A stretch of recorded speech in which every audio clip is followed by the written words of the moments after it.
عليكم ورحمة الله وبركاته.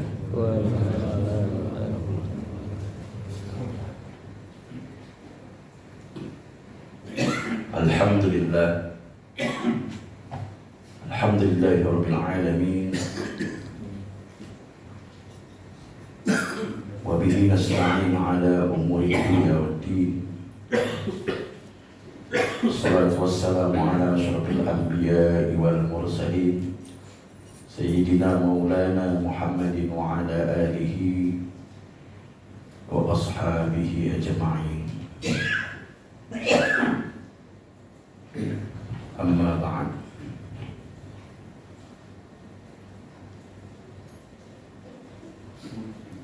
وقال المصنف رحمه الله تعالى: ونفعنا بعلومه وبكتابه في الدارين آمين.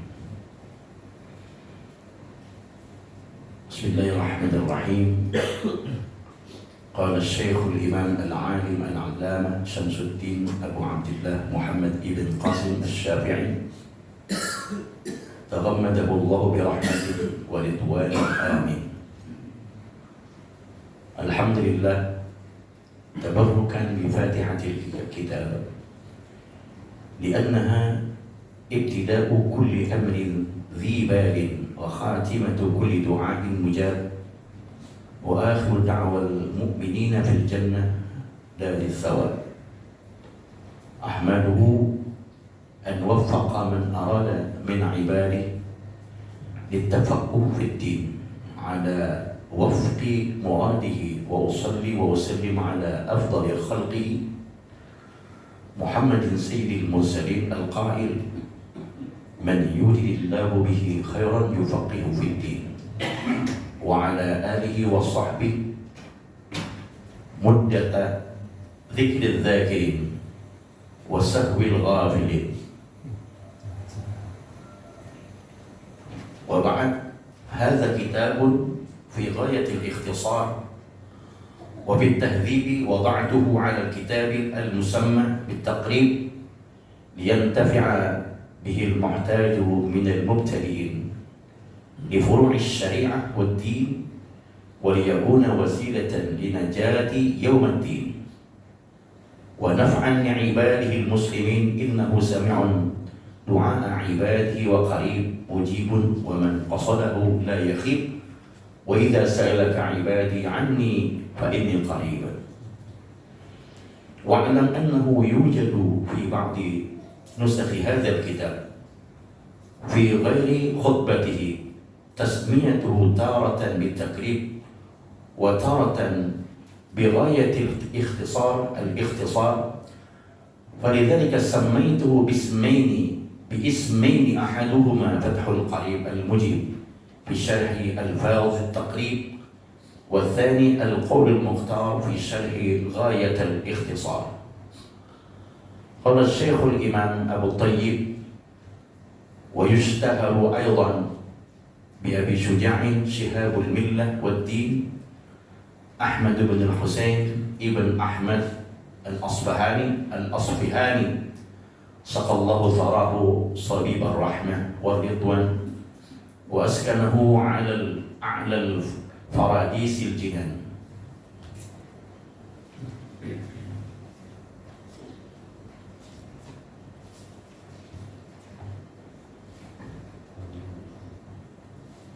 Bapak Ibu hadirin hadirat sekalian yang dimuliakan dan dirahmati Allah Subhanahu wa taala.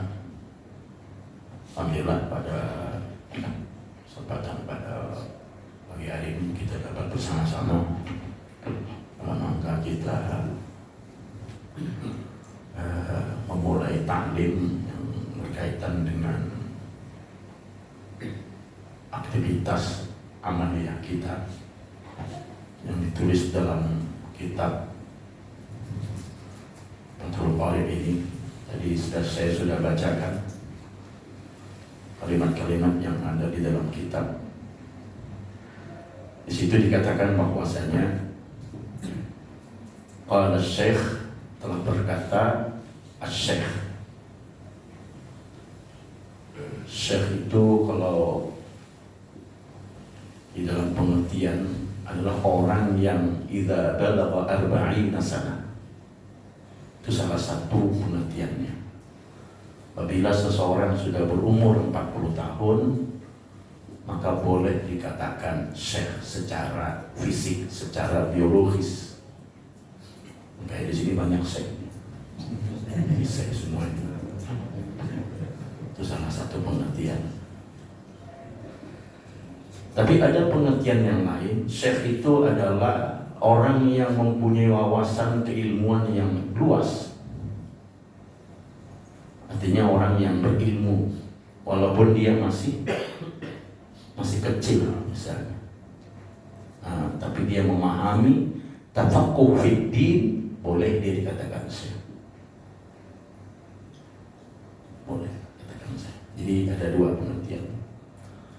Kalau di dalam dalam kitab Nahwu ada itu ya. Dikatakan mayyadubbu dabiban. Yang tadi yang pertama itu dalam kitab Kawakib, itu syarah daripada Mutammimah ya, syarahnya daripada kitab Jurumiyah Mutammimah Kawakib, itu ada dijelaskan di situ ya, bahwasanya yang dikatakan syekh itu adalah mayyadubbu dabiban, orang yang sudah tua, itu sudah bungkuk gitu ya. Karena sudah terlalu lelah. Ya, orang Banjar tuh buyuk sudah, gigi sudah rupoy, tahu rupoy kan? Mata sudah penglihatan sudah kurang. Nah, jadi penulis ini dikatakan syekh. Siapa tadi penulis ini ya? Kemudian al-imam. Imam ini apa? Imam ini banyak pengertiannya.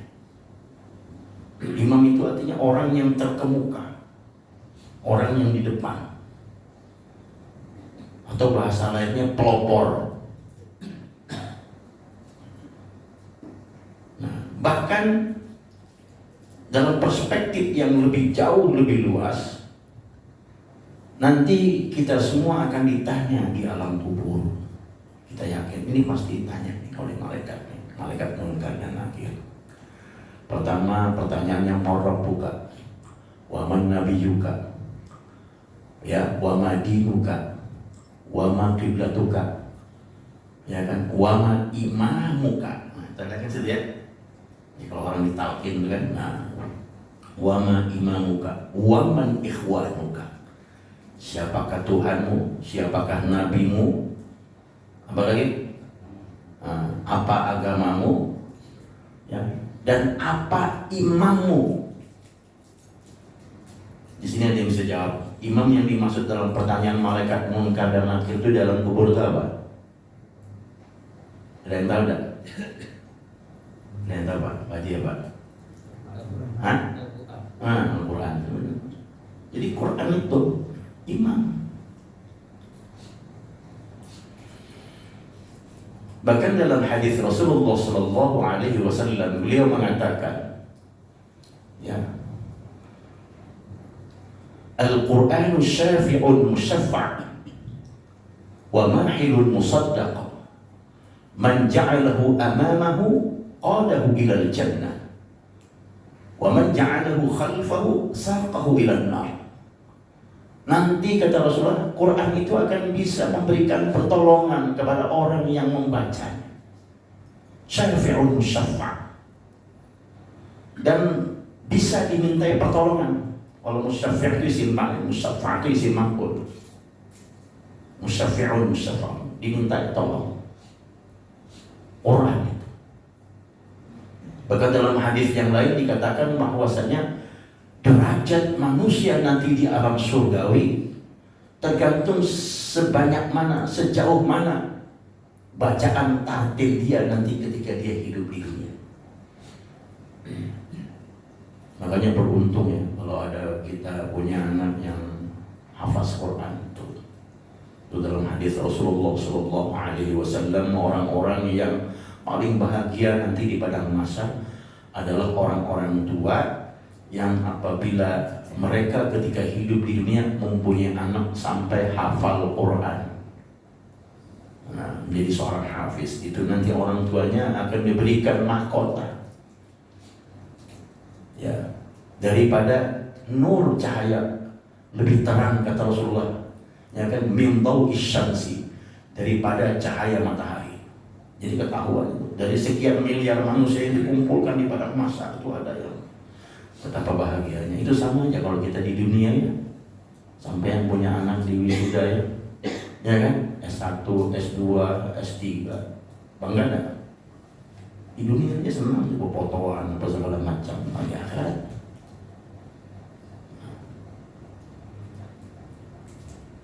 itu Quran. Wa mahilun musaddaq, dan dia dibenarkan apa namanya, permintaannya, pertanggungjawabannya itu dibenarkan. Man ja'alahu amamahu, barang siapa, kata Rasulullah sallallahu alaihi wasallam, yang menjadikan Quran sebagai imamnya, amamahu, imam. Ya, berarti Quran di depan. Dalam bahasa hadis lisah, ya, lisahibihi, Quran dijadikan sahabat. Hari-hari basah lidahnya dengan Quran. Nah, itu dijadikan sahabat. Quran dijadikan sahabat, tidak lepas daripada Quran. Dalam riwayat hadis dikatakan orang yang suka membaca Quran sama dengan dia jaluran banjal itu berpenderan dengan Tuhan. Dia ngomong sama Tuhan. Coba kalau orang ngomong sama presiden, bangga enggak? Sama Gibran misalnya, pendera, wah bangga. Ulun kemarin berpendera dengan Gibran di mana misalnya, ya kan, di KM sana, umpamanya, bangga, itu senang tuh. Nah, kalau kita mau ngomong sama Tuhan, sama Allah maksudnya, ya, Rabbul Alamin, bacalah Al-Quran tuh.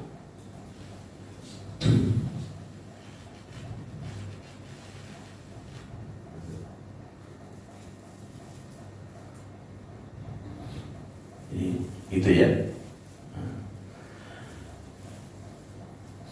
Jadi apabila kamu, kata Rasulullah, menjadikan Quran sebagai imam, apa konsekuensinya?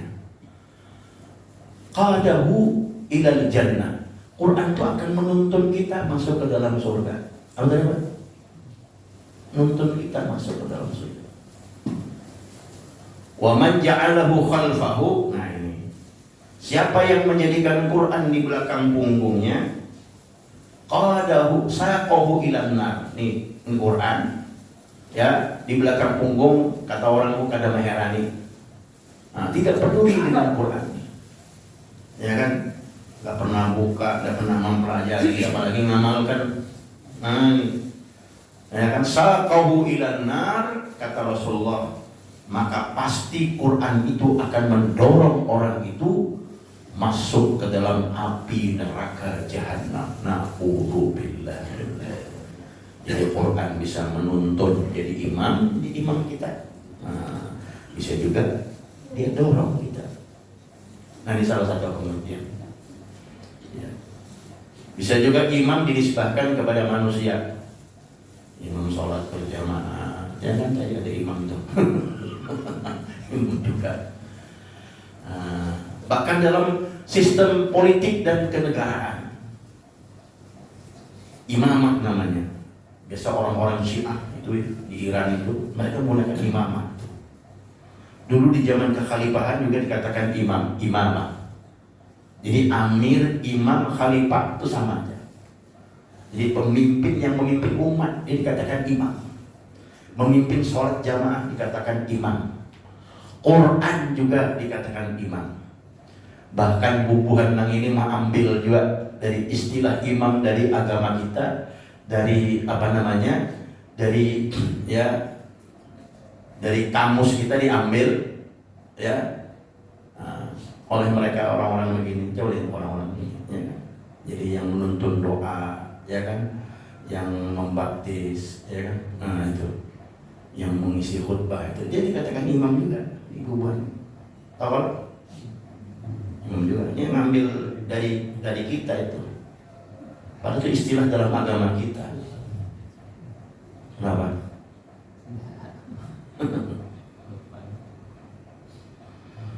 Nah, jadi ada dua konsep, asy-syekh, al-imam. Kemudian qala syekhul imam al-alim. Nah, penulis ini juga dikatakan alim. Ya, kalau orang alim bagaimana dia bisa menulis? Orang bungol mesti. Nah, mungkin seorang bungol bisa nulis. Alim itu artinya orang yang berpengetahuan. Apa tadi? Ya, asal kata alima ya'lamu alimun. Ya, ma'lumun, i'lam. Itu bentuk fi'il thulathi mujarradnya.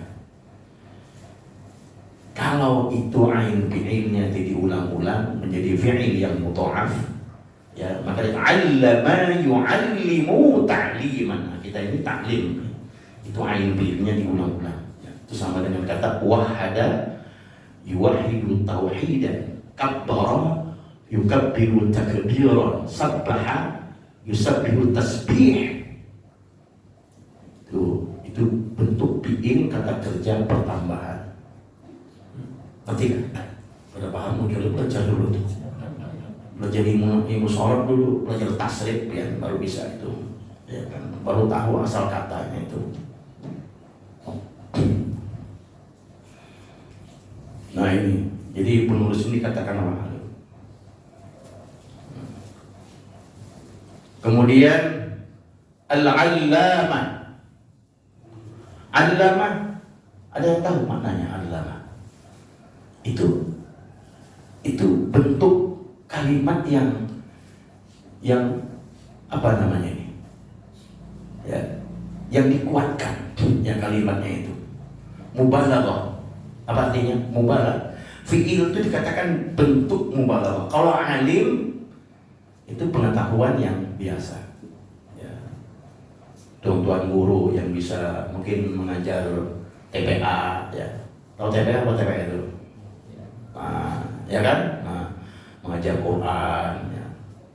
Tapi kalau dia paham sampai ke tafsir, dia banyak mengerti tentang hadis, dia paham tentang ilmu syariat, tentang fikih, ya kan? Luas pengetahuannya banyak, sampai 16 pan ilmu dia kuasai. Sampai ilmu bahasa, ilmu balaghah, ya kan, dia kuasai. Ilmu arud dia kuasai. Banyak ilmu-ilmu dia kuasai, sampai banyak tuh, sampai luas ilmunya itu. Nah, itu dikatakan namanya allamah. Jadi beda tuh. Orang yang menulis kitab ini dikatakan allamah. Dia syekh juga, dia imam juga, dia alim juga, dia allamah juga. Makanya kitab ini ditulis dari berbagai bahasa dunia. Ini sudah diterjemahkan ke dalam bahasa Inggris, dalam bahasa Prancis, termasuk nih kitabnya. Ya kan? Terjemahkan. Kalau baca ininya, karena ulunnya menerjemahkan malah bingung pian ya. Ya kalau harus David nih pakai.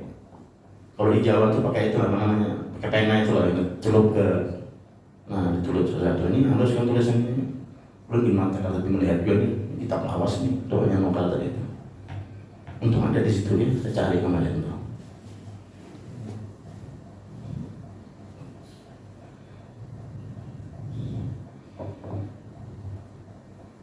Jadi boleh dikatakan ulama besar, ulama itu ulama besar. Jadi semisal Hadratus Syekh Hasyim Asy'ari misalnya, tokoh-tokoh ulama Nusantara seperti Datuk Kelampayan Syekh Muhammad Al-Banjari, Syekh Nawawi Al-Bantani, Syekh Abdul Somad Palembang, ya kan? Nah, banyak tuh syekh-syekh yang dari Makassar, dia Al-Bukizi, ya kan? Syekh Yusuf Al-Makassari, Syekh Nawawi Al-Bantani, Syekh yang dari Martapura. Itu beliau saking alimnya itu, dia menerjemahkan kitab besar. Ya, yang sekarang diabadikan menjadi masjid yang ada di Banjarmasin, Sabilul Muhtadi. Nah, jadi Sabilul Muhtadi itu mengarang kitab apa? Nama kitabnya itu Sabilul Muhtadi. Itu sebenarnya bukan karangan beliau, bukan. Tapi beliau menerjemahkan kitab yang besar dari dua tokoh ulama yang yang besar juga pada masanya, yaitu Ibnu Hajar Syekh Ramli dan Ibnu Hajar. Nama kitabnya itu Kitab Tuhfah dan Kitab Nihayah. Nihayah itu artinya nggak ada batas, saking luasnya ilmunya itu. Ya memang ilmu syariat ini nggak ada batasnya, luas dia. Ya, kalau sains teknologi itu terbatas, Pak.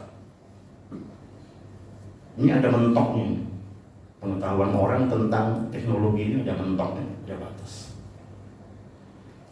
Teknologi tentang dirgantara misalnya, pesawat misalnya, ada batas. Termasuk misalnya ilmu kedokteran misalnya, ya kan banyak jurnal-jurnal internasional itu sampai ribuan tuh tentang kesehatan, ya, tentang obat-obatan, tentang farmasi itu. Dia ada batas berdasarkan penelitian dari manusia, dari alam, kan dari alam ya. Nah, lewat laboratorium, lewat analisis, diteliti bahan apa yang ada di alam ini, misalnya dari daun, dari pohon, dari tanaman-tanaman itu bisa diketahui. Kemudian mereka ekstrak, dihubungkan dengan penyakit-penyakit yang bisa menyembuhkan ini bisa menyembuhkan ini bisa. Karena seluruh obat-obat yang sampai makan itu hasil penelitian. Nah, yang sudah final dikatakan paten. Apa tadi? Obat paten misalnya. Misal ada yang kena jantung misalnya, ada obat patennya, Pak. Itu yang bikin orang Prancis, tapi dicampurnya dengan B2, enzim babi. Jadi kalau obat lain tidak mempan bisa empat. Jadi kalau orang jantung misalnya masuk rumah sakit, mau di Hargahayu kah, mau rumah sakit Islam, itu yang paten itu ditusuk di sini, di jarum, langsung bisa sadar. Kalau yang lain dia tidak tanggung jawab dokter itu. Tapi diberitahu keluarganya, Pak, kami minta izin. Ini sebenarnya dibikin dari barang yang itu, yang diharamkan dalam Islam. Campurannya B2. Nah, gimana kira-kira? Daripada mati konyol? Ya. Karena orang Islam belum menemukan. Sama dulu ketika vaksin meningitis itu. Meningitis itu disuntikan tahun 90-an masih rasanya, 90-an. Saya kena juga itu. Karena setiap saya berangkat, cucuk sini, ya kan, cucuk ini berapa sudah masuk babi sini. Enggak ada cucuk kan kalau kita masuk tanah haram. Pada kau haji, jadi seluruh Indonesia itu di situ tusuk. Rasanya baru aja yang meningitis ini, yang dari India ini, dia tidak menggunakan enzim babi, tapi dari sapi. Yang dulu dari Swedia kalau tidak salah. Nah, itu kan ada peduli kan tuh. Pokoknya kalau ada suntik meningitis, karena kau haji, sudah. Sekarang tambah lagi tuh. Suntik vaksin polio, sekarang tambah lagi. Kemudian harus ada keterangan COVID-19 itu harus sudah disuntik. Ada yang 2 itu kan COVID-19 itu dari babi itu. Apa nama itu? Saya lupa namanya. Nama-namanya itu apa? AstraZeneca. Yang ada 3, satu dari Cina, yang dari Inggris itu yang B2. Ada yang kena sendiri.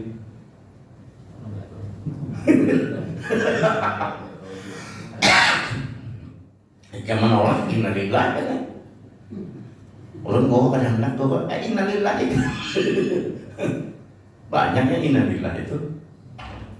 Ini maksud saya supaya kita bisa memahami ya. Itu artinya ilmu yang berkaitan dengan eksistensi manusia dalam kehidupan di dunia ini, dia kalau sudah ditemukan, walaupun ilmu itu bisa berkembang, tapi dia stagnan, sudah sampai batasannya, stop sampai di situ dia, nggak ada lagi sudah. Ya, kalaupun ada pengembangan begitu saja, tapi dianggap sudah final. Nah, ada yang belum final, itu sampai ratusan tahun. Nggak ada obatnya. Misalnya yang fungsi tubuh misalnya. Coba saya tanya sini, ginjal ada obatnya nggak kalau rusak? Nggak ada itu. Yang ada cuma cangkok ginjal. Ya, karena yang terjadi kerusakan ginjal diakibatkan oleh faktor misalnya tekanan tinggi, ya, sehingga perak ginjal itu bekerja, atau gula darah tinggi. Orang gula darah itu darahnya kan tahu kan, sampai kalau gula darah begitu makan naik sampai 300, tunggu 5 tahun ya. Namun kada diantisipasi, makan diatur, makan obat, 5 tahun ke depan kalau dibiarkan itu organ-organ kita rusak semua. Jantung rusak, pankreas jelas rusak sudah, ginjal rusak, mata bisa rusak, bisa buta, kaki bisa dipotong. Nah itu ngeri nih. Itu sudah, kalau terjadi komplikasi sudah kan, dokter biasanya angkat tangan karena terlalu banyak yang diobati. Jantungnya diobati, ginjalnya kebanyakan diobati, kadang-kadang mempan juga itu. Saya kemarin tanya di media pantau, ada berapa yang ke Prorenas di sini? Ya, dia bilang 3.000 guru, ya kan? Yang banyak yang mati yang mana? Yang gula darah ya. Kencing manis mati.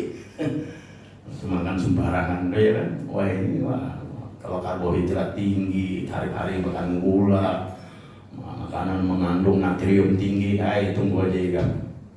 Ada panjang umur kan? Ya kan? Nah, ya Pak, ada obatnya? Ada. Itu hanya mempertahankan hidup aja. Jadi harus hidup sehat, olahraga, makan hati-hati. Ini yang tinggi harus dipelajari itu. Kalau biar tunggu aja, karena panjang itu sudah banyak, sudah contohnya.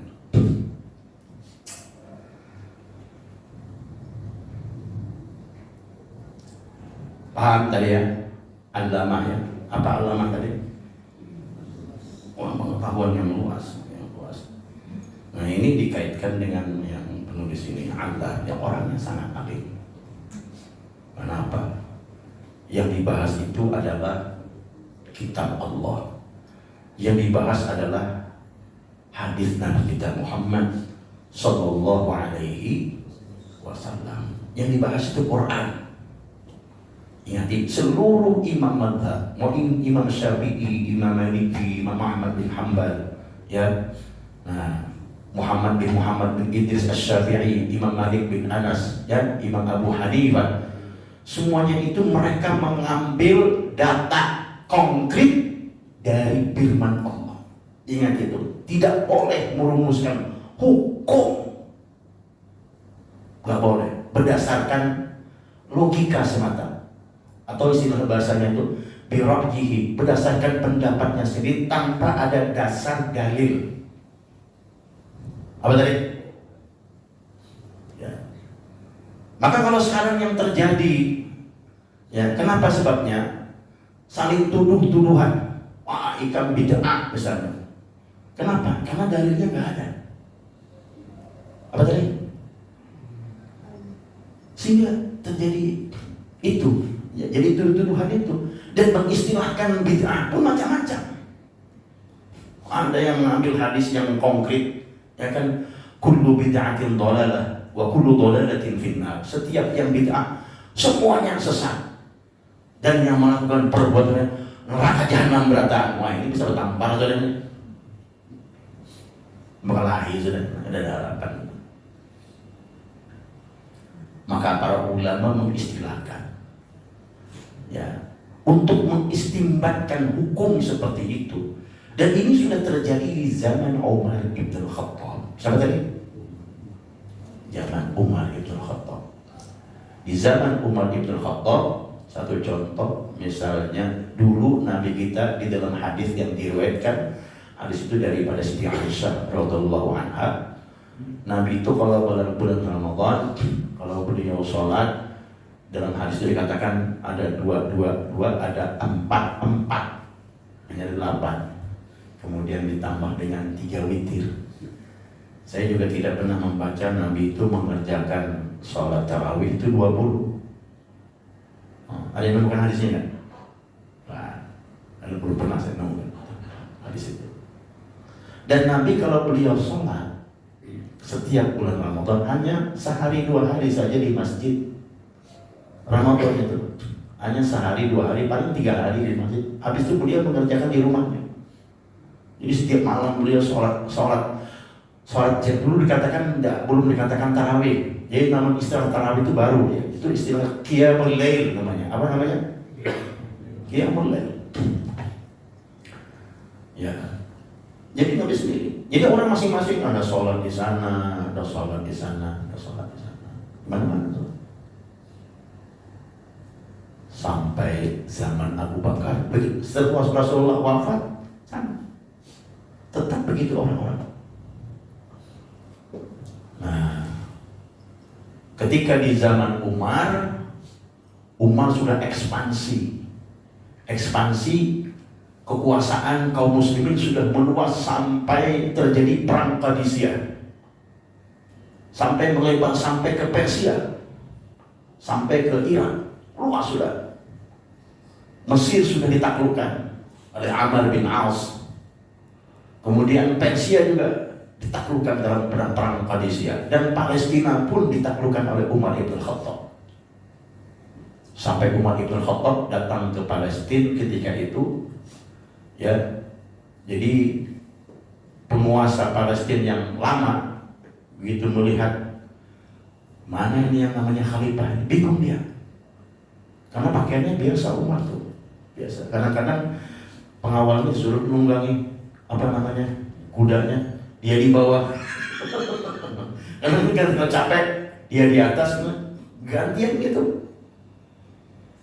Karena kunci gerbang Palestina itu akan diserahkan kepada Umar. Mana yang namanya khalifah? Bingung, padahal sudah khalifah sudah di depan dia. Ternyata yang pakaian biasa-biasa ini, ayo, sederhananya itu Umar bin Khattab tuh ya. Kemudian diserahkan kunci pintu gerbang Palestina itu kepada Umar bin Khattab, masuk dikuasai Palestina ketika itu. Ya, baru Umar disuruh sholat di dalam kanisa. Kanisa itu bahasa Arab ya. Kalau kita di gereja.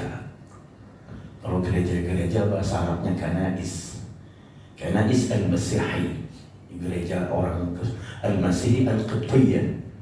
Nah, itu gereja Kristen Ortodok Koptik. Di sana ada Koptik itu Mesir, itu udah banyak. Sekarang itu di Mesir ada 10% masyarakatnya beragama al-Masihi. Masih itu agama pengikut Yesus maksudnya. Berarti kalau 100 juta penduduk Mesir, 10 jutanya ini 10 juta. Di Lebanon itu 50%. Nah, 50%. Ini udah lama tuh. Sebelum Rasulullah lahir, Abu Ghani banyak. Termasuk salah satu istri Nabi kita Muhammad SAW, Mariyatul Qibtiyah. Ya, beliau dari lahirnya lahir seorang putra bernama Ibrahim bin Rasulullah Muhammad SAW. Lahir ketika itu. Jadi Nabi punya anak 6 dari lahirnya Siti Khadijah, 1 dari istri yang tadinya beragama Kristen ya, atau al-Masihi, dimu'allafahkan masuk Islam, dinikahi Rasulullah dan mempunyai anak 1. Jadi anak Nabi itu ada 7 tuh. Nah, jadi Umar menyebar Islam kemana-mana.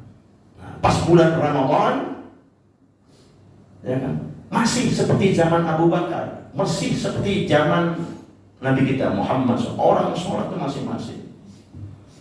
masing-masing sembahyang sama. Rupanya ada inisiatif dari Umar. Ya apa kalau ini yang sudah kita berjamaah aja sudah, apa tadi? Jamaah, dikumpulin orang, lalu dikerjakan sholat berjamaah dan itu.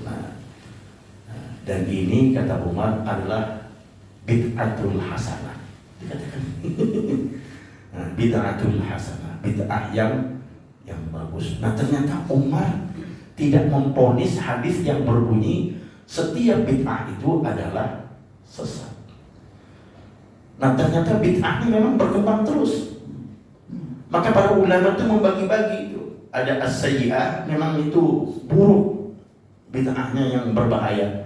Ada dikatakan hasanah, kan banyak yang hasanah-hasanah itu. Maulid Nabi itu bid'ah juga itu. Peringatan Isra Mi'raj, ya nggak ada peringatan. Kalau pihak di Arab nggak ada tuh, nggak ada peringatan itu. Baca ghibah nggak ada tuh. Baca Samtud Duror nggak ada, ya kan? Apalagi budaya-budaya di Jawa ini banyaknya, ya kan? Nah,